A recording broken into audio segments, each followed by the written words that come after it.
আসলে কত মিথ্যার জবাব দিব। মুফতি এনায়েতুল্লাহ আব্বাসী, ওনার বাপ দাদার আমল থেকে ওনারা পীরের সিলসিলা, ওনারা পীর মুরিদি করে আসতেছে। এই পীর মুরিদি কতখানি ইসলামের সাথে সঙ্গতিপূর্ণ নাকি ইসলামের সাথে বিরোধপূর্ণ সেটা আসলে আমাদের বিজ্ঞ ওলামায়ে কেরাম সেটা দেখবে, ওইটা নিয়ে আমি কিছু বললাম না। কিন্তু এই যে তথাকথিত ডক্টর সৈয়দ মুফতি এনায়েতুল্লাহ আব্বাসী রহিমাহুল্লাহ হাফিজাউল্লাহ, এই যে মুফতি সাহেব পীর সাহেব, উনি যেভাবে নির্জলা মিথ্যা, ডাহা মিথ্যা, ভয়াবহ মিথ্যা হিজবুত তাওহীদের নামে যেভাবে মানুষের মধ্যে ওয়াজ মাহফিলে প্রচার করে বেড়াইতেছে, বলে বেড়াইতেছে। কারণ সাধারণ মানুষ তো ওনাদের আরবি বলা, ওনাদের ডক্টরেট ডিগ্রি, ওনাদের হলো যে মুফতি ডিগ্রি, ওনাদের হলো যে পীর সাহেব, পীরের সেন্টিমেন্ট, ওনাদের লেবাস সুরত, ওনাদের রহিমাউল্লাহ হাফিজাউল্লাহ টাইটেল, এগুলো দেখে তো সাধারণ মানুষ মনে করতেছে যে বাবারে বাবা, পীর সাহেব যা বলে একেবারে আসমানি বাণীর মতো মনে হয় যে এগুলো একদম মহাসত্য বলে।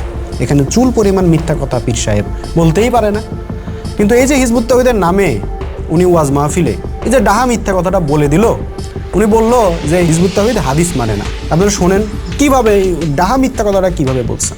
এটা হিজবুত তাওহীদ না হিজবুত শয়তান। প্রথম হচ্ছে এরা হাদিস মানে না, হাদিসকে তাচ্ছিল্য করে। দেখেন এই যে উনি বলল যে হিজবুত তাওহীদ হাদিস মানে না, কিসের ভিত্তিতে উনি এই কথাটা বলল?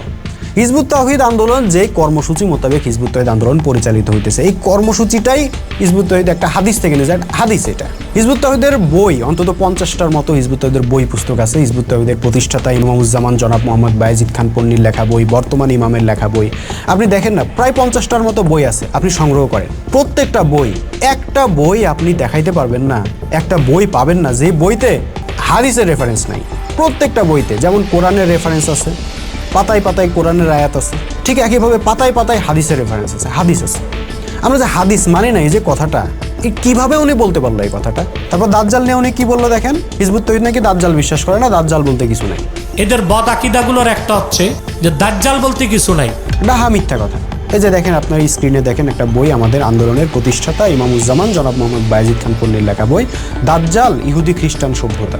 আমাদের ভাই দাজ্জালের উপরে আমাদের একটা বই আছে যেটাতে আমরা প্রমাণ করতেছি, আমাদের মানে দিন রাত আমরা বলতেছি এই যে দাজ্জাল চলে আসছে, এই যে দাজ্জাল হচ্ছে বর্তমানের এই পাশ্চাত্য বস্তুবাদী এই সভ্যতা।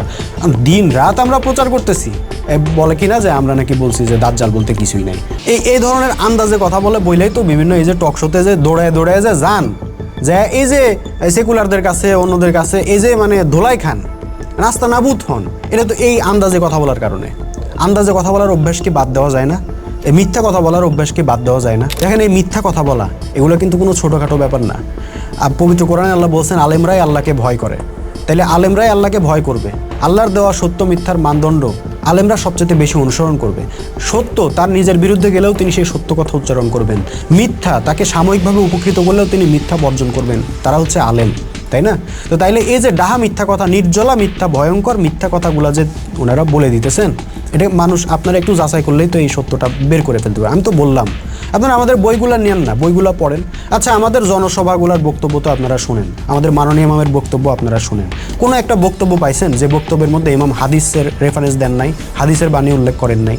আজকে দেখেন এই যে আহলে কোরআন নামের বাংলাদেশে যেই মতবাদ চলতেছে, হ্যাঁ, ওনাদের মধ্যে অনেকে কিন্তু আমাদের সাথে যোগাযোগ করে, আমাদেরকে বলে যে ভাই আপনারা যে কথা বলেন, আপনাদের আদর্শ, আপনাদের যুক্তি, আপনাদের দলিল প্রমাণ, আপনাদের বক্তব্য, এটা কিন্তু একদম যুক্তি, আমরা কিন্তু ভাই আপনাদের সাথে শতভাগ কিন্তু একমত। কিন্তু এই যে আপনারা হাদিস মানেন, আপনারা হাদিস মানেন কেন? হাদিস তো আল্লাহর দেওয়া না, হাদিস তো মানুষ, ওনাদের যে বক্তব্য আর কি সেটা তারা বলে যে আপনারা যেহেতু হাদিস মানেন কাজে এই জন্য আপনারা সঠিক পথে নাই, আমরা আপনাদের সাথে যোগ দিচ্ছি না। এটা কিন্তু তারা বলার চেষ্টা করে। তো তাইলে দেখেন এই যখন ওনারা আমাদেরকে এই অভিযোগ করতেছে যে হিজবুত তাওহীদের সব ঠিক আছে, শুধু একটাই সমস্যা, এরা হলো হাদিস মানে। আর ঠিক অপোজিট আবার এই যে এনায়েতুল্লাহ আব্বাসী সাহেব, উনি ওয়াজ মাহফিলে যে জনগণের মধ্যে বলতেছে কি যে হিজবুত তাওহীদ এরা হাদিস মানে না। তাহলে এই কথাগুলো এগুলো কি আমাদের উপরে একটা জুলুম না? আমাদের উপরে জুলুম করা হচ্ছে না? ইনি এই মিথ্যা কথাগুলো যে বলতেছে একেবারে ফুরফুর করে প্রত্যেকটা ওয়াজ মাহফিলে যে এইভাবে যে মিথ্যা কথাগুলো বলতেছে, আল্লাহ পবিত্র কোরআনে কি বলছেন? মিথ্যাবাদীদের উপর আল্লাহ লানত। চিন্তা করে দেখছেন? আল্লাহ লানত, আল্লাহ কি মোমেনদের উপরে লানত দেন? মোমেনদের উপরে আল্লাহ, মোমেনদের ব্যাপারে আল্লাহর ক্ষমা, লানত কাদের উপরে দেন? কাফের, এবং এমন কাফের তাহলে সেটা তাহলে আমাদেরকে বুঝতে হবে যে মিথ্যা কথা আল্লাহর কাছে কত বড় গুরুতর একটা বিষয়, মিথ্যা অপবাদ আল্লাহর কাছে কত গুরুতর একটা বিষয়। অথচ হিজবুত তাওহীদের বিরুদ্ধে কোরআন হাতে নিয়ে মাহফিলে জেলায় যে আমাদের উপরে মিথ্যা অপবাদগুলো দিয়ে আসতেছে। তো আসলে আমি বিচারের ভার আপনাদের জনগণের উপরে ছেড়ে দিলাম।